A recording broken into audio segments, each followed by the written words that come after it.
Tyre. So all these years, everyone's been calling you Tyre, eh? But it is Tyre, Yeah, is it, brother? it is, man. Like, and it when I yeah, it's like a spare tire. Like, I need I need a spare tire for my car. That's how you pronounce it. So, Yeah. um, yeah, I sort of like, you know how it is. Similar stories to all the brothers that are playing in the NRL at the moment that are sort of like, getting their names like properly pronounced. Yeah, like I never had the chance, but yeah, man, commentators always went with Taya, like, how you spell Taya is Taya, like Tay Ya, like, but because Yeah. mine has an I in it, it's Taya. So that's the correct pronunciation of my last name. I'm glad that you pronounced it right because I struggle sometimes and I just think, and now I'm teaching my daughters, girls, your last name's not Taya, your last name is Taya. Like, just imagine that you have to go change a tire on your wheel. That's how you pronounce it. Okay. I'm sorry, but that's how you pronounce it. So every time when someone asks you, how do you pronounce your last name? It's tire. So all those years, you never got the opportunity to correct them, but these days it's pretty good, eh? We talked to Joey Nulliver about it a Mm, few weeks ago as well. In the Pacifica space, you got people now that advocating and sort of talking with commentary teams, and they're talking to players and families and that as well. So hopefully they continue to do that and get it yeah. right, eh? I, Because I man, would imagine your family would have been pissed off that all those years they kept saying Taya rather than Tyre. yeah, but no one really pulled us up about it. Like, Yeah. if anything, my old man should have. But he did it. So I think it's just it gets lost like it gets lost in the NRL realm of like when pronunciation when people say, oh man, it's Taya, not Taya. Yeah. It's all good. Hey man, I'm correcting my daughters now, so that's all that matters. But they always still think, nah, dad, it's Taya. I goes, oi, come on. Oi, oi, listen, have some respect. Yeah. This is how the name's pronounced. Yeah. Good. So talk to us a little bit, brother. Obviously, known you from junior days, playing against you when you were at Penrith and that, and then obviously you came up here and spent a bit of time with the Knights as well. Um, but talk to us a little bit about early days for you and your footy, and introduce yourself to the viewers as well. But where did your journey all start, brother, and where did you get your start with an NRL squad? Oh, bro. Sorry, man. I think we're just losing a bit of connection here, but no, my journey started like I'm a Penrith junior. I'm a Penrith junior, so like my journey started like born and raised in Sydney, and I sort of like started my sort of like my rugby league at at at a club called Enfield Federals, which was in the Canterbury comp. But then I ended up shifting up to out west to play for a team called Colleton Colts down in just right. It's next to Sinclair actually. So, and then I ended up moving from Colleton Colts from under 10s going over to Sinclair Comets when I was in under 11. So I'm a Penrith junior, but like the the hardest thing for me as a young kid was I never ever got a look in, like through the Penrith ranks, and it sort of like hurt a little bit knowing that I was in the area, I was I wasn't the best player within that age group, but I was always competing hard, and I used to play against some really good players like in my age group, but never ever got a look in through like Harry Matthews or SG Ball, and I had to like rely on schoolboy footy. So my younger brother, he got recruited to go to Blacktown Patrician Brothers, and that's when it's sort of like I already done 1 year of school out of Colleton High School, but then yeah, my old man said, okay, if your brother is going to go to Blacktown Patrician Brothers, you're going to have to go with him. And I go, oh man, I wasn't keen on changing schools, and it was an all boys school too. And then ended up starting the journey my high school journey at Blacktown Patrician Brothers. So if you fast forward it, like I was still struggling to make these school teams. Like I was always in the B squads at high school, and yeah, man, didn't really take off until I hit year 12, to be honest. So when I hit year 12, that's when I started like creeping in.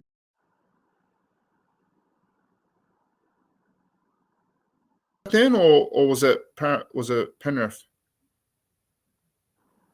Newcastle back in from sort of like 90, 99 through to 2002, and then Penrith 2003. Yeah, so I think I would have played you in a SG ball, sort of like maybe semi-final there. Yeah, was it that then? At Cogra, maybe at Cogra. No, it was at Leichhardt. You might be younger than. Would have been at Leichhardt. I reckon you were younger. Yeah, Zebby. Yeah. But talk to us a little bit about that, Zeb, because there's a lot of young fellas, and you see blokes now not getting a start until they're 26, 27 later on. So you obviously frustrated only making B sides and not making junior rep sides. Where did you find the inspiration, or was there any one moment? Was there any one person that got in your ear and told you just to keep working hard, or what was the message and who was it from that kept you going, brother? I'd say I put a lot of onus on my old man, like, keep supporting me throughout those times. Obviously getting told that you're not good enough a lot of the times, so like it takes its toll, and then that's when you really start, okay, sweet, man, there's a lot of doubt, like there's a lot of doubters out there that are always proving you that you're not good enough. So man, as a young kid, I always had a chip on my shoulder. So like I'd rock up to games knowing that, okay, sweet, like, I know I'm not going to be one of the standouts within this team, but I know I'm going to put my best effort in and do my job for the team. So, I was always that player that always just grew up with a bit of a chip on my shoulder, and always, like, to be honest, I had the tunnel vision of like getting to where I wanted to get, but I knew I had to work harder than everyone else. So, I knew early in the piece that, like, going to the gym, doing your own little sort of like gym workouts, even going to the park, doing a lot of conditioning stuff on my own, knowing that I could chip away at it, and it all added up, man. I was always catching dudes like at the later stages of those, not the schoolboy years, just more like, as you left school, just the years on just doing the little extras behind the scene. It always, like, it definitely helped. So it got to the point where I knew that I had to be working a lot harder than a lot of the other dudes that were like progressing on really quickly than me. And yeah, man, it did hurt a couple of times when you hear some of your good mates are like actually getting picked in like, full-time squads and that, and you're still languishing, just going and doing part-time stuff with like with Parramatta Eels and all that. So but I eventually got there in the end. But it's just one of those ones where I knew I had to work a lot harder. I owe a lot to I remember early in the piece, Hayden Knowles was really good for me. Hayden Knowles, if I look back then, as a young kid, like, playing SG ball, and then the next step was either playing Jersey Fleck and all that kind of stuff, and just climbing the ladder, playing Premier League and all that. Through those times, I was in the system, but then, like, I could have like just been another person in the system. So I wanted to, like, for me to sort of like get out of my comfort zone and get noticed, I had to go ask for help. I had to go hit up the coaches on what I needed to work out on. And like, here's me as a young kid, like probably a young 18-year-old.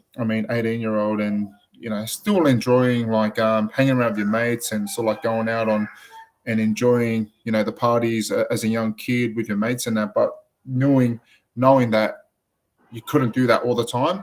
So with me, it was funny, like we had a presentation night for when we filmed Magpies, and Hayden Knowles was there, and like, he might have had a few too many, and he goes, "Yeah, come see me on Monday night. Come see me on Monday next week." And I go, "Oh yeah, sweet, I will."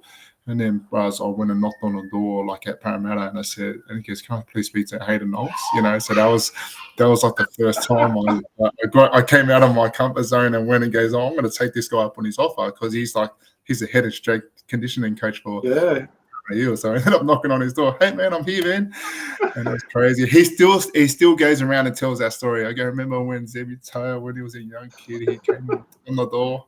He always uses that story. So I thought I'd use that one tonight, because like he was definitely one of the real ones to start off the journey for me and help me. Oh man, he was so like, man, I've never seen a dude with so much energy and just back your ability, even though you knew that you were still behind the pace. He'd give you that confidence to like, be good.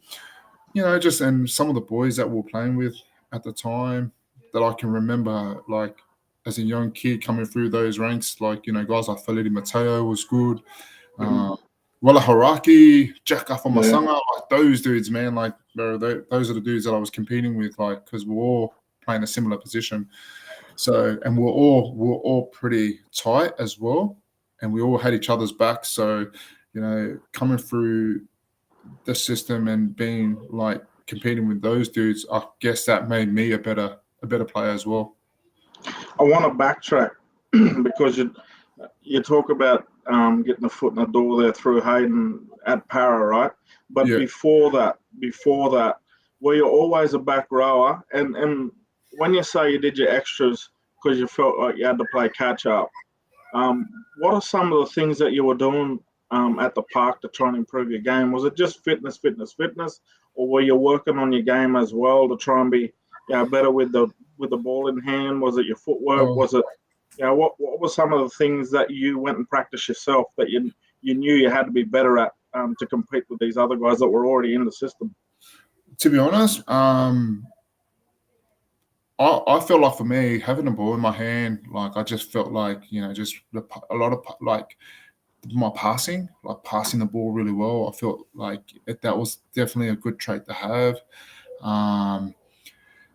Man, I wasn't the fittest dude too, so I really shied away from that. But I had to get down in the park and at least keep up with all the forwards that I was competing against, and I found myself like really behind, like when I go to these pre-seasons and that. So definitely fitness was definitely one of them. So whatever it was back then, man, I can remember like back then it was always doing freaking hills and running about freaking 20 of them in one set. And I go, "Oh, how many sets we doing?"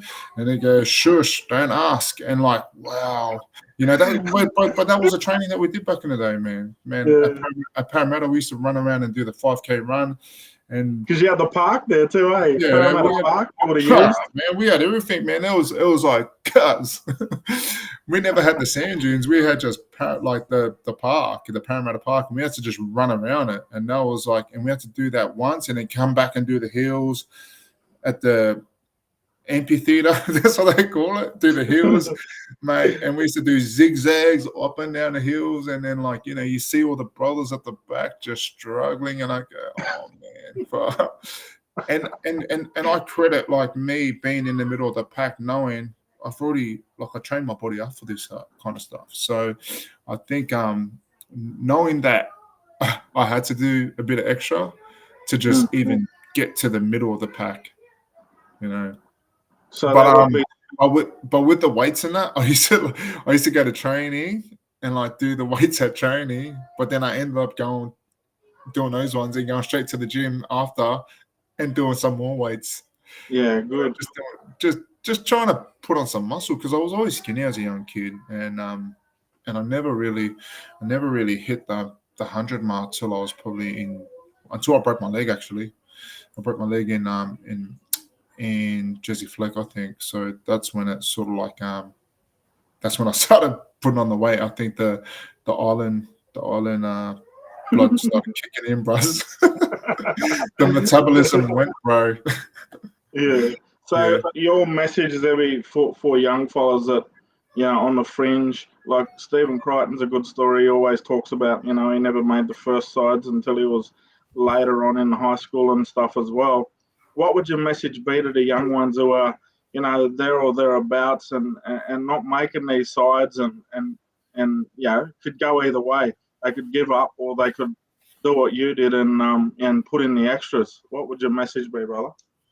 Oh man, to be honest, I spoke about this last night on this sort of like Impact Academy. One of the boys up at Nui, his name's Andrew Katoa. He's doing some good things within the community. Like I said to him, like I think one, like within rugby league, you have to work harder. You have to work hard behind the scenes. You have to go out and do the extras. If you're not quite up to the standards, you need to find a way to get to those standards first. And then once you get to those standards, it's like you have to find ways to like, okay, how do I get better? How do you keep improving? Like not on a daily basis, pretty much on a weekly basis. So like I gave this analogy about like the compound effect. You think about it in life. If you like, let's say if you're someone unfit and you go for a bit of a jog around a block and you can only do like 200 meters, and then okay, sweet, the next day you come back and you go, okay, I'm going to beat that. So that's where you get your competitiveness from. So knowing that, okay, sweet, I did 200 meters yesterday, okay, I'm going to try and go for 300 meters the next day. So what you're doing is you're compounding a lot. You're compounding. So it's like the compound effect. You're compounding all your efforts and all your training sessions that you're doing, knowing that you're going to chip away at it year on year on year until you start catching that bloke that's in front of you. You know what I mean? So I feel like I'm a massive believer of like hard work always prevails. And if you're putting in that hard work behind the scenes and still being respectful to your coaches and listening to them on what you need to work on, 100%. Like, yeah. That's the biggest tip that I can give to young kids that are not making these teams. Like you got plenty of time, man. Like, man, there's dudes in their 28 making NRL debuts. Come on, man. Like, you shouldn't be worrying about setting the world on fire at the age of 17, 18 and that. Because trust me, like, no one, not I always keep saying this. I don't know. Are you a schoolboy? Like, you know what I mean? Did you making schoolboys, when you're young? Like I made a couple of the like 15s, CHS Australian and then CHS and Opens, but didn't make the Australian schoolboys. So that's what I mean. Like there's a lot of like I'm not being disrespectful to like some of the kids that have already like gone out and made like these mad like schoolboy teams and that, but man, that can all just quickly get taken away from you if you're not willing to put in the hard work. So, and you hear a lot of those stories, man. You hear a lot of those kids that they go out and sign full-time contracts, but they won't know until they hit the full-time scene and being in the top 30 if they're really capable of like handling that. So I feel as though if you keep working hard behind the scenes and keep putting in that effort, you know that you're always gonna like something's gonna give and something's always gonna like gonna turn. It might not be, and you got to be patient. That's one thing I can say. Just be patient, man. Like I know a lot of young kids out there actually putting in the hard work, and you keep preaching to them. No, hey man, just be patient. Trust me, something's gonna happen, and then you see, and then you see it. And so, I'm a massive believer of hard work always prevails. So trust me, you need to put that work in. You need to find out how to be resilient. You need how to get over setbacks. You need to be grateful for the people that are supporting you around you. You need that support. You need to learn how to come out of your comfort zone and go and ask for help. Go and hit up those coaches and say, listen, what do I need to do to get to the next level? And respect it and respect what they give you. Respect what they tell you what to do and all that. Because you're picking. You're going to have so many mentors. You're going to have so many coaches. You're going to have so many people in your corner. and you're going to feel like a lot of things, like a million messages are just coming to your head. But at the same time, if you're not willing to take on any of that advice or willing to go through the hard work, well, you're not going to make it. Simple.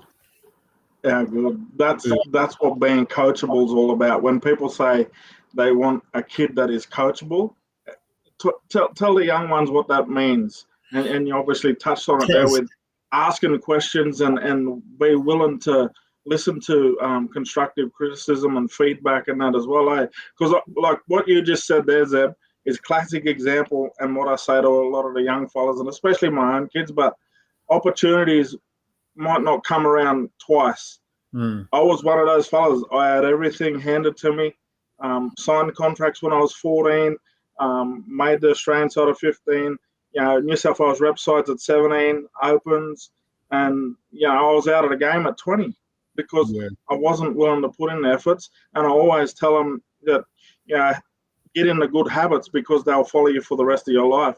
You're fit now. You're in that habit of training every day. I see boys like Birdie and Walshy and Tysey who I've been close to over years. They just love their training. It carries on with you for the rest of your life. And then me being lazy, look at me now, I'm nearly 150 kilos. You know what I mean? But like that's what we try and tell young fellas, and they probably don't want to listen like we didn't when we were young ones too. But there's a lesson in all of that, eh, brother? 100% there is. You've got to understand, like, it's not, bro, for me, like, if I can look back over my whole career and look about, like, what was the hardest thing about it, I think the hardest thing was staying at that level for such a long time. And the easy thing was to get there. The easy thing was to get there because, for me, I built up the skills as a young kid of, like, always the setbacks, being resilient I didn't even know what resilient was as a young kid, but I knew I was doing it because, every time I had a setback, every time I got those, those letters that used to come in the mail, every time you go try out for SG Ball, like at Manly, or, man, I was that dude going down and trying out for Roosters and thinking, man, I play good. I reckon I'm in. Boom, get the letter. Sorry, man, you're not good enough. So, and that's pretty much what it was. Like, I say it in a nice way, but it's pretty much, you're just not good enough. And man, and like learning how to overcome those moments in your life, and okay, sweet, then what do I need to do? And then, listening to different people, my old man always pushing me, finding a new mentor like almost every single year. I remember at school, it was it was your school coach, they all play a part. And that's a big part in like taking on criticism, is like, bro, like learn how to take on someone telling you, hey man, you're on the wrong there. Don't be that kid that's always has to answer back in that. Because trust me, you're not going to get by if you're going to be that kid answering back. I'm telling you right now, don't be that kid that rolls their eyes and goes, oh, you don't even know what you're talking about. Don't be that kid. If I have to say, because I see it in young kids these days, and I go, damn it, I want you to succeed so much because I know you've got it. But man, I don't know if you're going to get there with that attitude, And it's true, man. There's a lot of kids like that out there at the moment, and that's a whole big part of like what we're trying to do with with the foundation that I've just started up. We're out there trying to teach life skills, teach kids how to be respectful, teach them how to come out of their comfort zones and have the proper conversation, and learning how to talk, be respectful, do all that kind of stuff, goal setting, everything, man. That's the whole point of like being a good person. Save that because I want you to finish with that stuff with your foundation. 100. Let's talk a little bit about your career once you did get your start, brother, because for the young ones out there, make sure you listen hard to what Zeb just had to say, because Zeb's no mug. He went on and, not many people go on and play 300 top grade games. You did that, brother, and you played over 300 games. Obviously, you played, half of them here and half of them overseas, and was successful over there as well with Catalans and St. Helens. So, talk to us a little bit about your journey and who played a massive role in the player and the person you became in terms of your teammates and and people around the clubs you played for too, Zeb. So you played with Para. You started out there. You went to Newcastle. You went to Catalans. You came back and had a couple of seasons on the Gold Coast before you returned back to St. Helens. But tell us a little bit about your journey and the people that touched you along the way, brother. Oh man, yeah. There's a lot of dudes out there that I should be sort of like thanking, because I was always that dude that wasn't like I wasn't shy, but at the same time, I did sometimes keep a lot of things to myself at the same time. But when I started the journey at Parramatta, I can remember guys like Nathan Kalis, like Dean Witters, like even Daniel Wagon, man, like these dudes, man, they sort of like realized that when I was that dude putting in the effort at training, they sort of like took me under their wing a little bit. I knew like, good example when Dean Witters, like, it's so funny, like he was always in the in those squads, the fat squads, bro. And guys, man, hey, sorry, Dino. But I remember when we first started, man. Like, man, Dean Witters is asking me to come to a 6 a.m. session, bro. Like, and I'm like, I live all the way out in St. Clair, and I had to borrow my mum's car to come and leave home at like 4:30 to get there, just to get there early enough to start the session at 6 a.m. And bros, man, and then I think back in the days, man. Oh man, I reckon Dino was just getting me just come so he can have a training partner there, bro. So man, but like I love that, man. I love that when dudes like took me under their wing. Same as like Nate Kalis when we were like doing wrestling sessions, come tap me on the shoulder. Nah, you're with me, bro. And I go, oh, bro, that's mad. As a young kid, you wouldn't think much, but I love that. And I'll take a lot of traits out of those dudes like throughout my whole career, knowing that I always made sure I made a young kid feel welcome. So them dudes are really good at the start. Then when I went up to Newcastle, seeing guys like Kirk Gidley and Danny Badiris just like on the training paddock, man, they were just freaks, bro. Like just and trying to even get to that standard was what was hard. But like just watching them lead the way, they were pretty good in that time at Newcastle. We weren't always great at Newcastle though, but just seeing them dudes hold keep up the standards and keep playing the same week in and week out, bro. Like I used to love like just being their teammate, and I used to always try and make sure that, man, I need to pick up my standards here to be able to compete at this level with them. But then when I went over to Catalans, that's when it pretty much all changed for me. Like I just got a different like mindset with like the way I was eating. Guys like back then it was guys like Brent Webb was at the club at the time, Darryl Millard, them two in particular. They were really good with like food, like sort of like and Scotty Duro was there too. Scotty was pretty good, man. Like he was awesome at Catalans. But those dudes, like, getting tips of them on dieting and all that kind of stuff. So I started learning, like, I've gone from being that dude that was having chicken pasta and all that before game nights, going into like having like just straight protein with a little bit of a little bit of carbs with some veggies in that. And so that's where, yeah, man, I can take a lot. But then if we fast forward it and go to sort of like we're coming over to the Titans, I felt like that's when I matured heaps. I became actually a leader within the crew, alongside Birdie and Ryan James and even Nathan Friend that was there at the time. So we had a pretty good year at the Titans, but only just finishing the top 8 and we got bowed out in the semis. But it was a successful first year for us as a new crew at the Titans. But then we all got split up the next year, and like I ended up back in the Super League. I ended up in the Super League playing for St. Helens, but St. Helens was pretty good, man. Like we had such a good team, man. It took us a long time to get it right.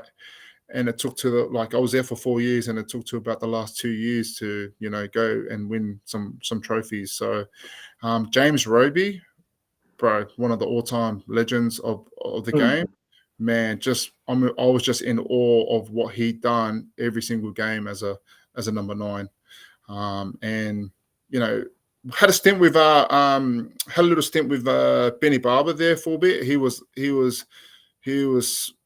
so good in that 2018 season, but we never came away with any trophies there.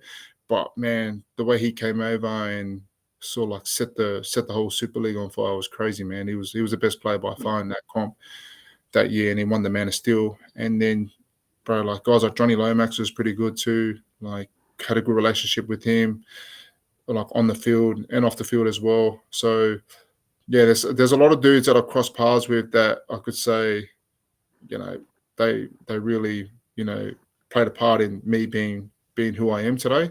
As for coaches, man, of course, Brian Smith gave me my start. You know, a lot of gratitude to that fella for, giving me my start at Parramatta. It was so crazy. Like he's, everyone still criticizes the way he coaches till this day, but me, man, he was so good to me to the point where I felt like, I felt like I did get babied a lot through him, but man, I just made sure that I did my bit for him. I can remember when I debuted at Para, like he never told me. He just named the team. Like that's he just named the team. But they reckon he was like that, Isaac. They reckon he like played that, mind games and stuff. Yeah, he was sort of like that, but he named the team, and then I found out through Jason Taylor. So Jason Taylor was good to me in the start of my career as well. Like when I made my debut, like I was in the office and I was just walking past. It would have been probably a Monday. They picked the squads on Monday, and then he calls me in the office. Come in here. He goes, have a look. And I had a look and I see my name in the first grade team, like on the computer, like at number 12 at background. I was going, holy shit, just thrown straight in, man. But yeah, that was a mad buzz, like when finding out about debuting and that. So if I fast forward to Newcastle, Trent Robinson was really, really good, just real articulate with how to break down the game and how to break down your own game, and comparing me to the other back rowers within the competition, and saying if you want to get to that level, you need to start doing this stuff like that. And he was brilliant, man. The whole reason why I went to Catalans was because of Trent Robinson. So I went to Trent. I ended up agreeing. I was on the plane, ready to go to Catalans, and then, bro, I got a phone call. Like, it's so funny. Like, it's good that I can tell this story. Got a phone call, and he told me that, hey, mate, I need to tell you something. I've just signed a deal with the Roosters, and I go, wow, mate, I'll come over there just to play under you. So no, I was a bit off it, to be honest. But at the same time, man, I was only a young kid. Like I still considered myself young, and then I was only just having the first one. The wife was pregnant with our first Sally, and then we just said, nah, let's just go. Let's go enjoy the experience. But yeah, Robbo was really, really good. Loved him as a coach and as a person too. And there's a reason why he's been so successful, because man, it's just all those traits as he has as a person and as a coach. Really smart fella.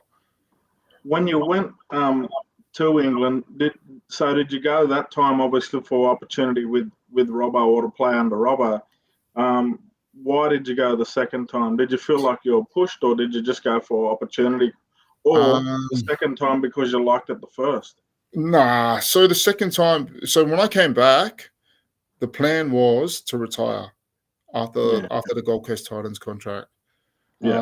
Reason being because I had a really bad neck injury at Newcastle, and I was out for I sat out a season at Newcastle back in 2011. I ended up coming back towards the end of the year, but I sat out the whole season, and I remember when the specialist cleared me to come back and play. He says, I want you to retire at the age of 30. And I looked at him and goes, yeah, sweet. I go, yeah, sweet, I will.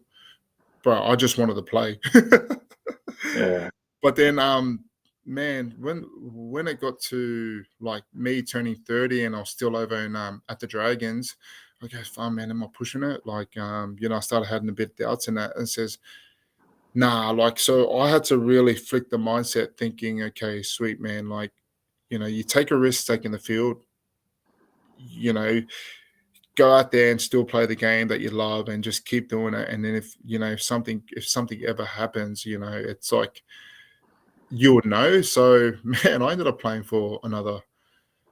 I ended up retiring at the age of 36. So I ended up playing for another 6 years after that. So, Mm, and I started like building that confidence and within myself that nah, I'm sweet. Like I don't need to retire. I just keep playing, and just keep going until I know it's time to hang the boots up.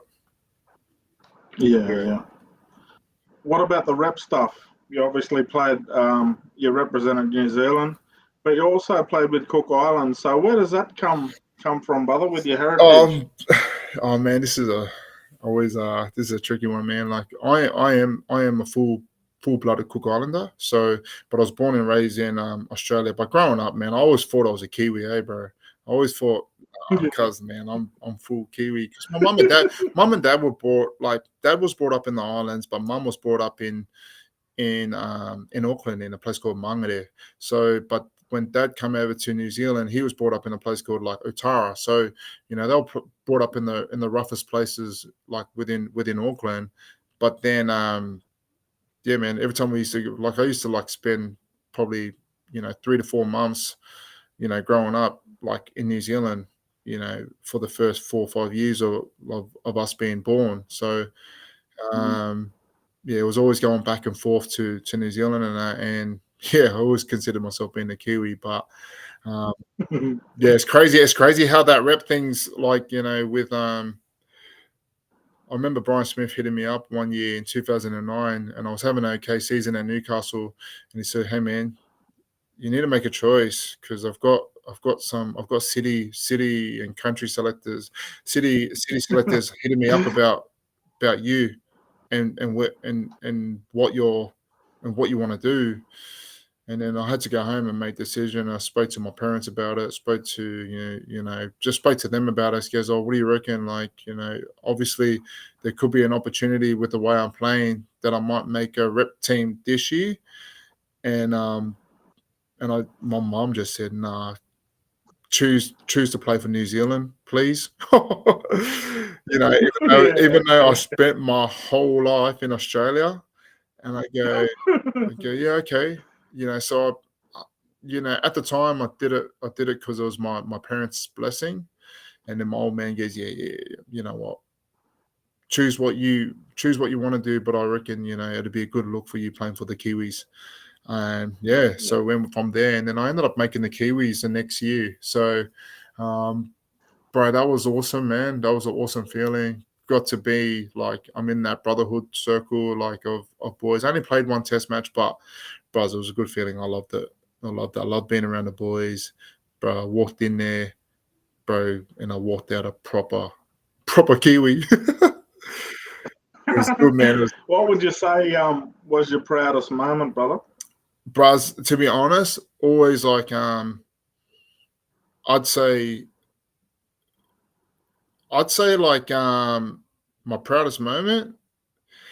Oh, it's hard, man. Like winning my first like sort of like professional title, like my Super League. Like I had a lot of setbacks in the Super League where we got to big games and we lost. And our first time when we played the grand final there, we got to play at Old Trafford. Man, Old Trafford's probably one of the best stadiums that you will ever play at. And we got to play there and we won the comp there. So that's definitely my proudest moment. And then, if I have to put them in ranking orders, I would just go the 2 Super League titles that we won, and because it was at the end of my career.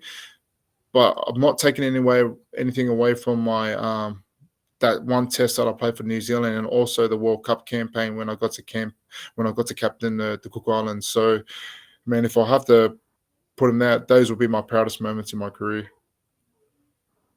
Who was the most influential person in your career, brother? Man, there's a lot of people, man. I just can't just put it down to one, but bros, like influential, like man, just looking at like the the way that people carry themselves, like on the football field.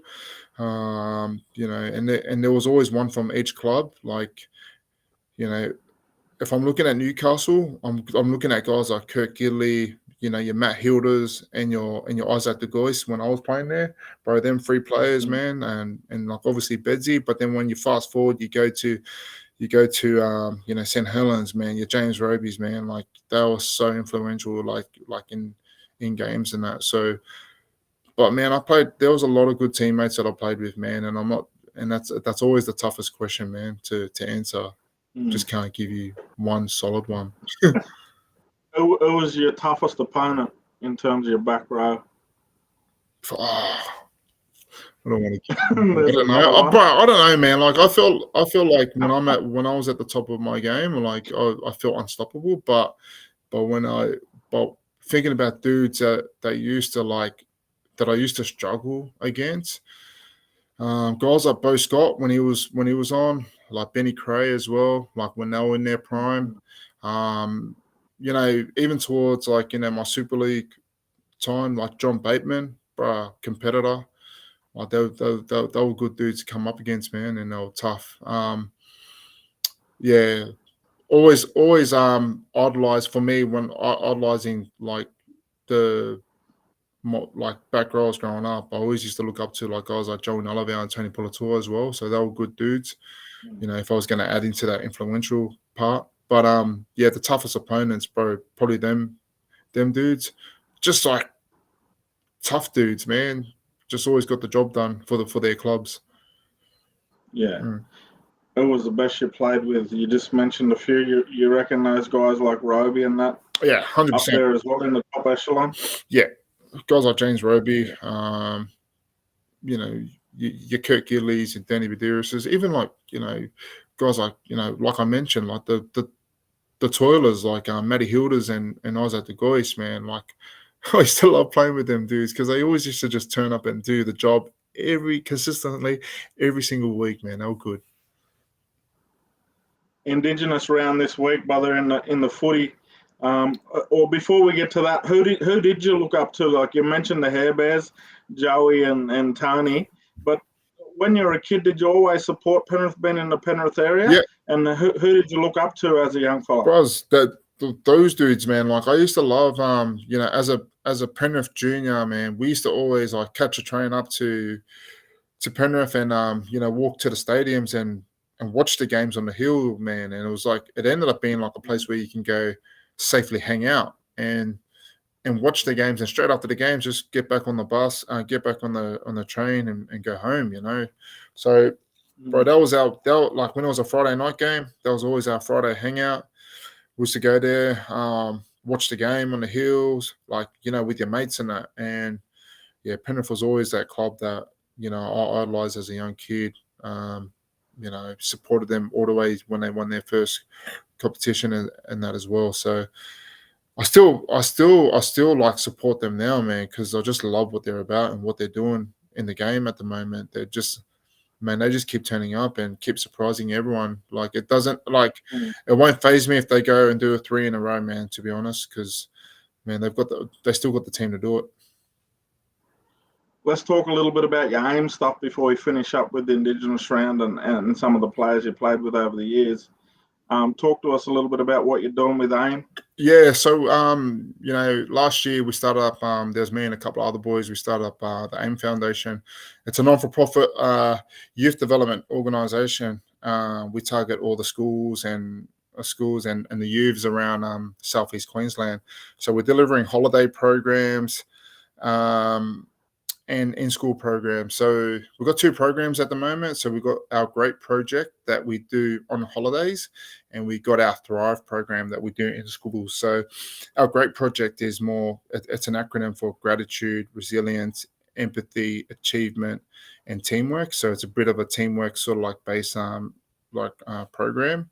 And we use rugby league as a tool, with that program. So like we get the kids in, we give them a nice tea, but like a training tea, and we feed them, and then we sort of like go through this booklet that we use as a guide, and we do like little activities around like all those life skills that I've just spoken about.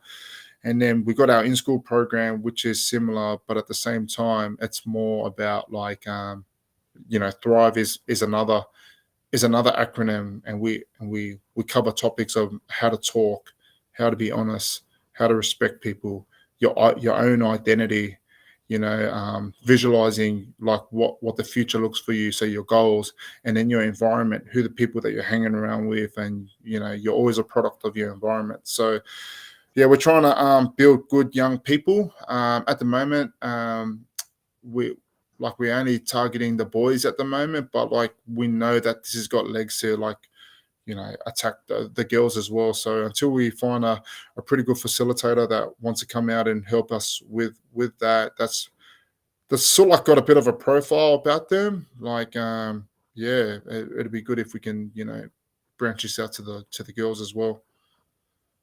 Yeah, awesome, brother. Sounds unreal. So all the schools up there in the southeast of Queensland, if you're looking for a program that is going to be beneficial for all your young fellas, get on the AIM. Yeah, man. Hit us up. Finally, brother, Indigenous round, like I mentioned before, with the NRL had here. Yep. But talk to me about some of the players that you grew up idolising or played with that were amazing footballers as well in terms of Indigenous players. You can't go past like I know I've already said this, guys like Dean Witters, man, like he was the pioneer of like sort of like this Indigenous round and all that kind of stuff, and it goes way back when he was sort of like I wouldn't say racially abused, but like to the point where he always stood up for what he always stood up for his own people and that. So and that was good. That was inspiring seeing that, and for that dude to take me under his wing as a young kid as well.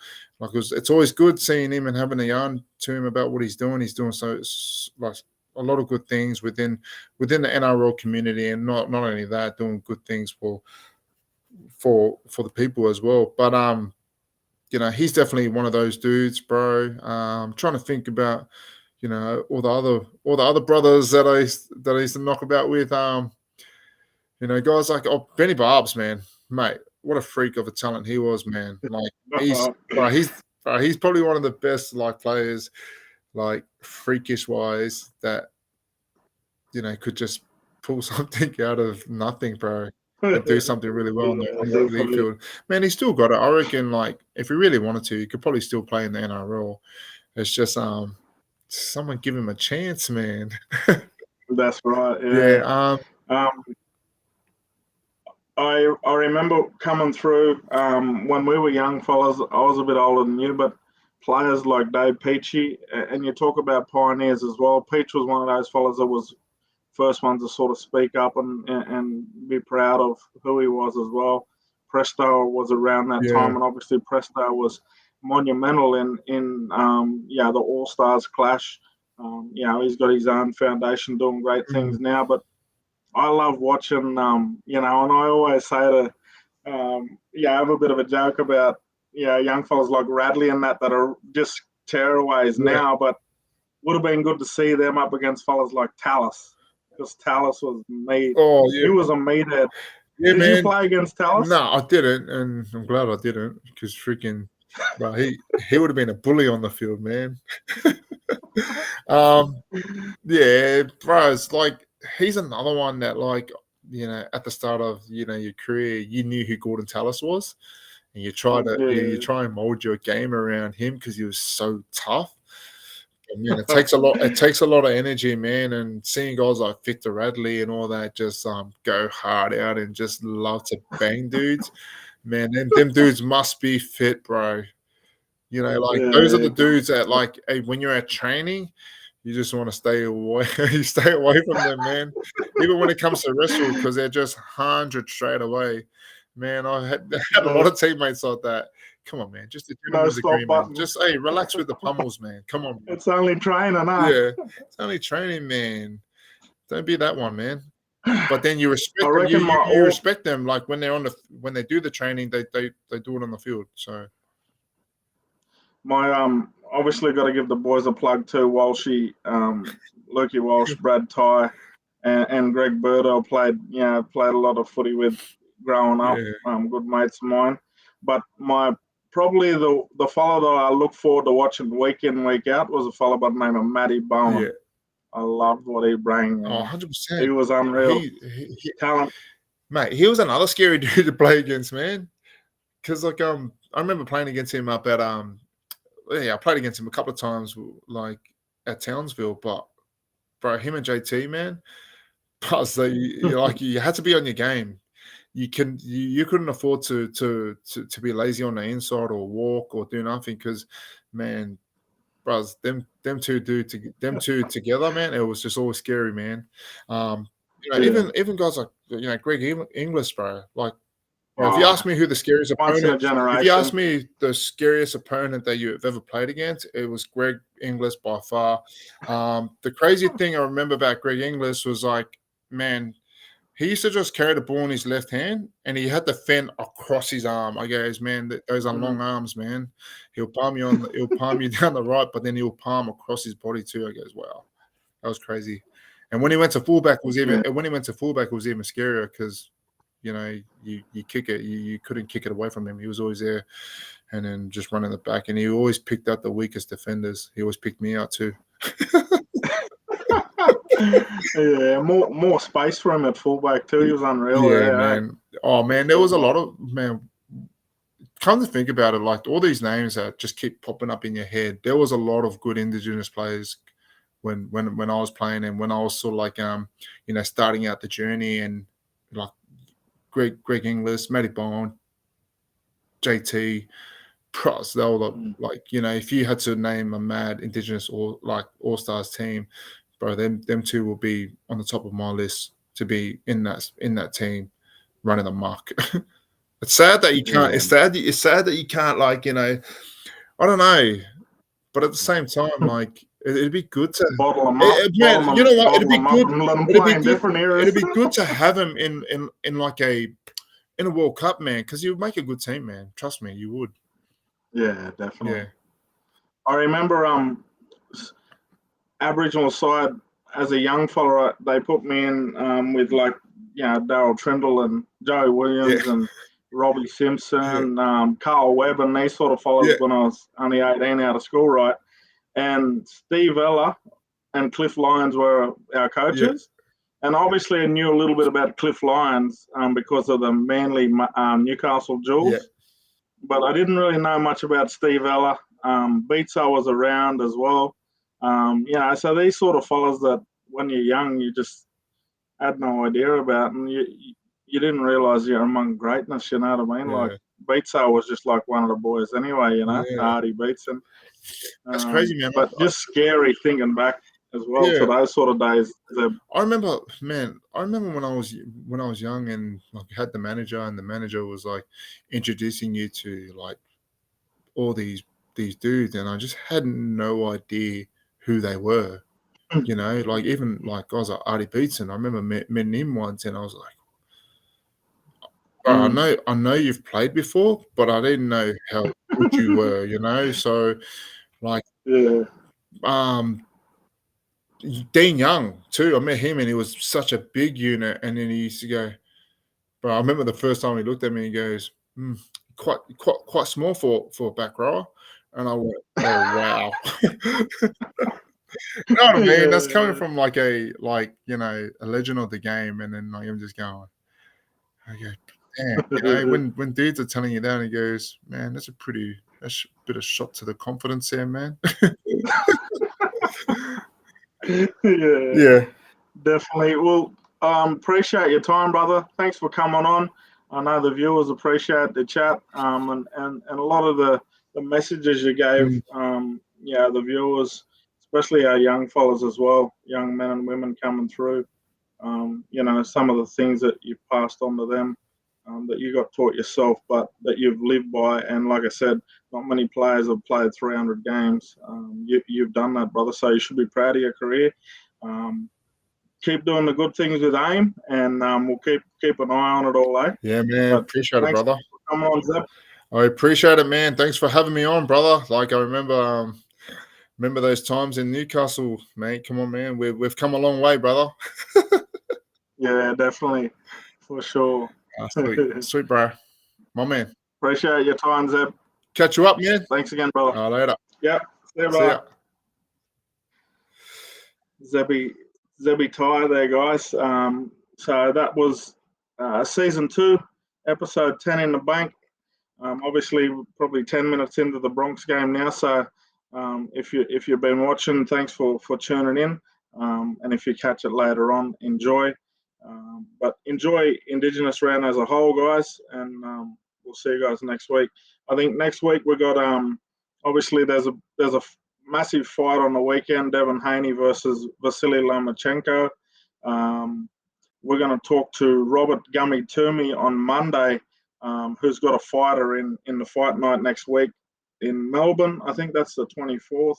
The fight night maybe down there, No Limit fight night with Nikita Zoo. And I think Joe Parker's on that card as well.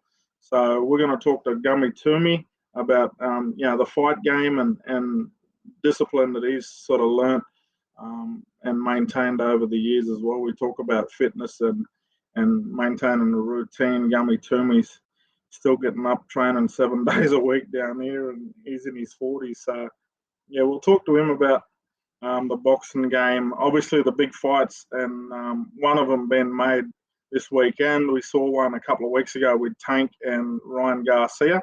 But we're going to ask him about potential fights this year with Spence, Crawford, all these names, Virgil Ortiz Jr.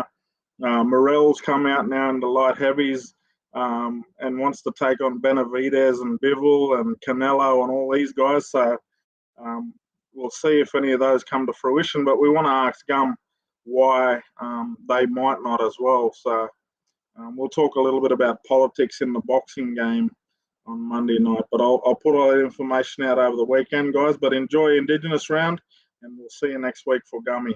All right.